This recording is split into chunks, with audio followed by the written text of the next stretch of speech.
Salam sahabat Golden Gate Channel yang dikasih Tuhan, puji nama Tuhan. Saya bersyukur dan bersuka cita kembali bisa menyapa sahabat terkasih dalam kasih dan anugerah Tuhan. Ya sahabat, yang saya selalu berharap dan berdoa agar sahabat senantiasa dalam keadaan baik dan sehat, dan senantiasa diberkati oleh Tuhan kita Yesus Kristus. Ya sahabat yang dikasih Tuhan, jangan lupa untuk terus dukung Golden Gate Channel dengan cara subscribe, like, komen, dan share setiap video yang ditayangkan, sehingga channel ini boleh semakin berkembang.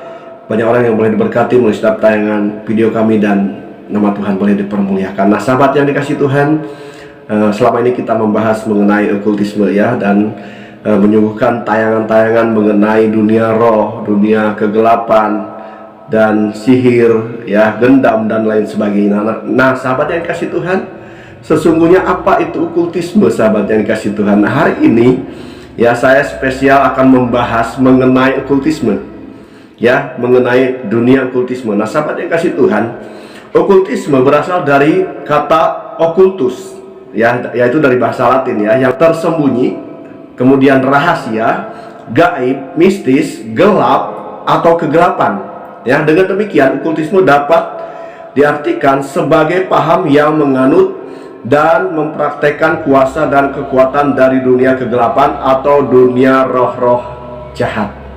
Nah sahabat yang kasih Tuhan,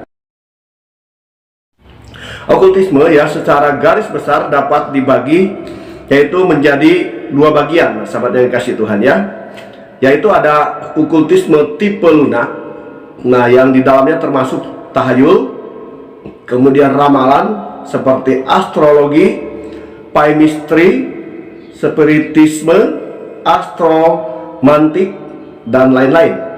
Nah kemudian yang kedua adalah yang termasuk itu okultisme tipe keras. Nah okultisme tipe keras di dalamnya ada sihir putih dan sihir hitam dalam berbagai bentuk seperti pelet, gendam, tenung, santet, satanisme, dan juga tenaga dalam. Nah sahabat yang kasih Tuhan, nah itu yang termasuk ya, itu okultisme ya tipe keras ya, dimana di dalamnya tentunya ada dunia-dunia roh, dan kemudian juga ada ilmu-ilmu gelap ya. Nah sahabat yang kasih Tuhan, kenapa di dunia ini ada yang namanya yaitu dunia roh, ataupun ada yang namanya kuasa kegelapan? Tentunya ini karena pekerjaan iblis ya. Kenapa iblis bekerja di dunia ini? Nah sahabat yang dikasih Tuhan, karena dunia ini telah dikuasai oleh iblis, oleh setan. Kapan dunia ini dikuasai oleh iblis sahabat yang dikasih Tuhan? Dunia ini dikuasai oleh iblis ketika manusia jatuh ke dalam dosa ya. Kenapa? Karena ketika manusia jatuh ke dalam dosa, dunia ini kembali direbut oleh iblis, dikuasai oleh iblis. Karena manusia lebih taat kepada iblis daripada kepada Tuhan ya. Di dalam kitab Kejadian sahabat yang kasih Tuhan, di mana Tuhan menciptakan manusia segambar dan serupa dengan Allah ya, artinya bahwa Tuhan memberikan rohnya, Tuhan memberikan yaitu gambarnya sendiri, sifat-sifatnya Tuhan, di mana salah satunya adalah Tuhan adalah kudus, dan manusia harus hidup kudus ya. Dan kemudian sifat Tuhan adalah setia, dan seharusnya manusia setia. Nah sahabat yang kasih Tuhan, ternyata manusia pertama Adam dan Hawa, dia tidak setia kepada Tuhan ya. Dia tidak mau menuruti firman Tuhan ya. Di dalam kitab Kejadian pasal yang kedua dikatakan bahwa Tuhan menempatkan manusia di Taman Eden, dan Tuhan memberikan perintah bahwa mereka harus mengusahakan Taman Eden, dan mereka boleh memakan buah yang ada di taman itu, kecuali, dan Tuhan berkata bahwa jika engkau memakan buah itu engkau akan mati. Nah sahabat yang kasih Tuhan, tetapi dalam hal ini iblis tentu tidak tinggal diam ya. Karena apa? Karena iblis selalu berusaha untuk mencari celah bagaimana caranya agar dia bisa menggoda manusia. Oleh karena itu di dalam kitab Kejadian pasal yang ketiga, Hawa ya digoda oleh iblis. Ya, demikian firman Tuhan. Adapun ular ialah yang paling cerdik dari segala binatang di darat yang dijadikan oleh Tuhan Allah. Ular itu berkata kepada perempuan itu, "Tentulah Allah berfirman, semua pohon dalam taman ini jangan kamu makan buahnya, bukan?"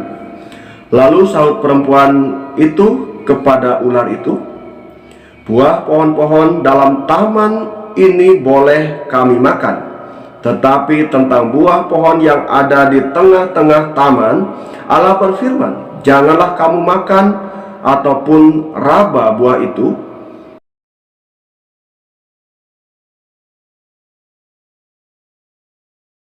nanti kamu mati."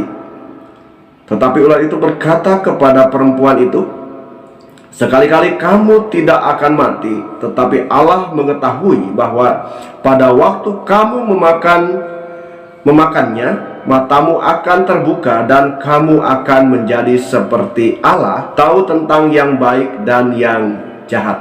Nah, sahabat yang kasih Tuhan, ya di sini ular berusaha untuk yaitu menggoda manusia. Ya, ular ini adalah iblis yang berusaha untuk menggoda manusia. Dan kemudian dia memakai kata, "Bukankah Allah berfirman bahwa engkau tidak boleh memakan buah yang ada di tengah taman ini?" Nah, dia di sini memberikan satu kata-kata yang memancing, gitu ya. Akhirnya wanita itu berkata, "Oh, Tuhan berkata boleh, ya, kami boleh memakan buah yang ada di taman ini. Tetapi mengenai buah yang ada di tengah taman itu, Tuhan berkata jangan dimakan ataupun diraba, karena kalau engkau makannya, engkau akan mati." Sahabat yang kasih Tuhan, di sini iblis ya memancing agar apa? Agar Hawa bercerita, agar Hawa menyampaikan apa sih yang sesungguhnya dilarang oleh Tuhan, apa sih yang sesungguhnya diperintahkan Tuhan kepada mereka. Nah, sahabat yang kasih Tuhan, dan di sini akhirnya iblis memiliki celah untuk menggoda manusia.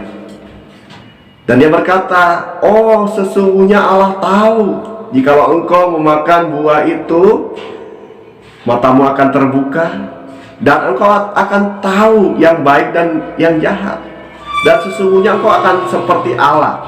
Nah, sahabat yang kasih Tuhan, iblis di sini memakai satu yaitu hal yang bisa menggiurkan manusia. Siapa sih yang tidak mau seperti Allah?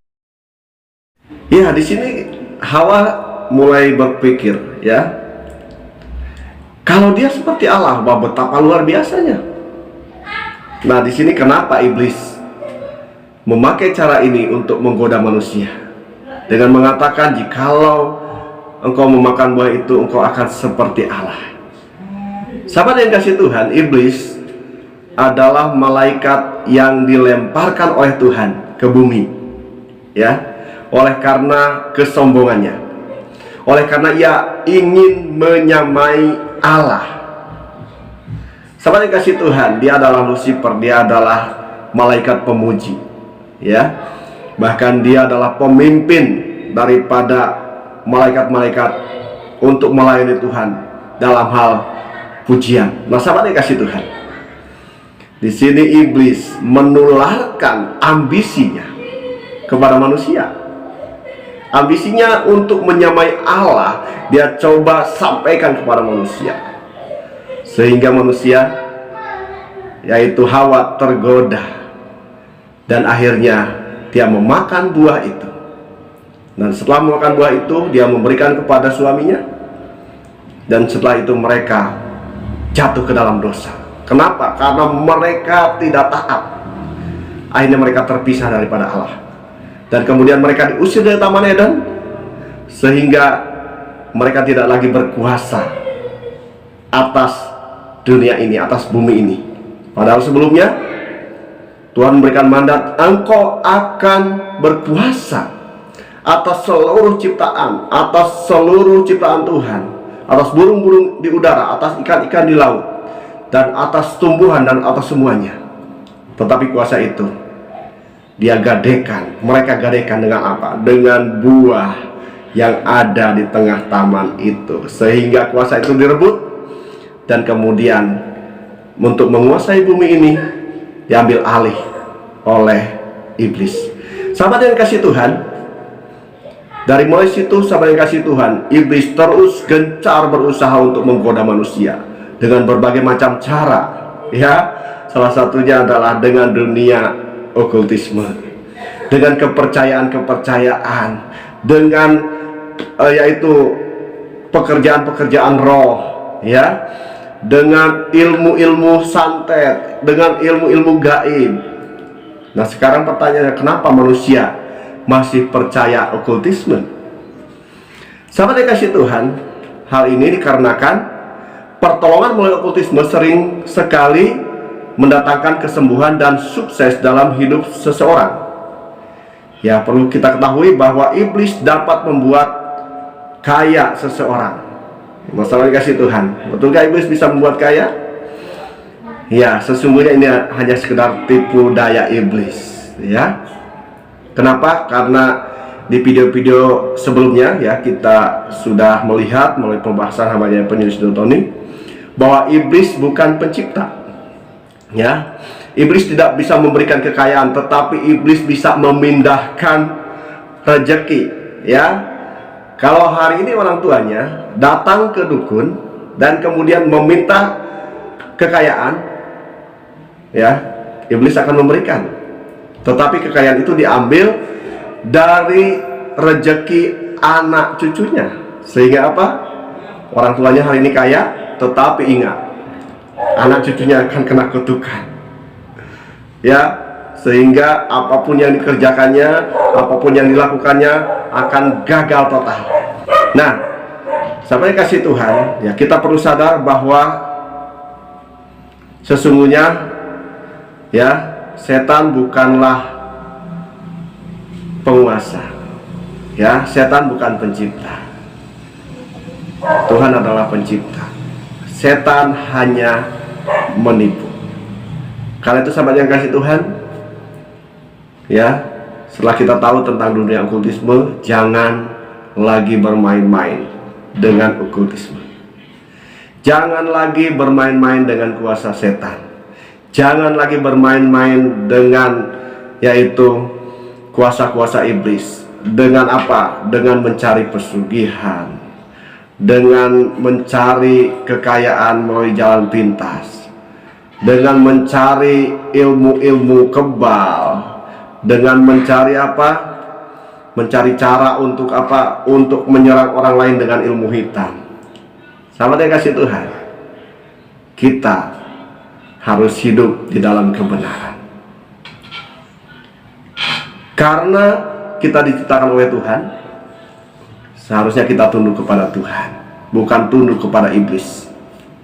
Karena firman Tuhan katakan bahwa tunduklah kepada Tuhan dan lawanlah iblis. Ingat, iblis itu lawan kita, ya, bukan teman kita, apalagi Tuhan kita, bukan. Hanya Tuhan Yesus Tuhan kita. Sama dikasih Tuhan. Demikianlah pembahasan hari ini mengenai dunia okultisme, ya. Kiranya menjadi berkat bagi sahabat sekalian. Jika sahabat diberkati melalui setiap tayangan ini, jangan lupa tinggalkan komentar di kolom komentar, saran dan masukan yang bisa membangun channel ini sehingga channel ini boleh semakin berkembang dan nama Tuhan dipermuliakan. Terima kasih sahabat, Tuhan Yesus memberkati kita sekalian. Haleluya, amin.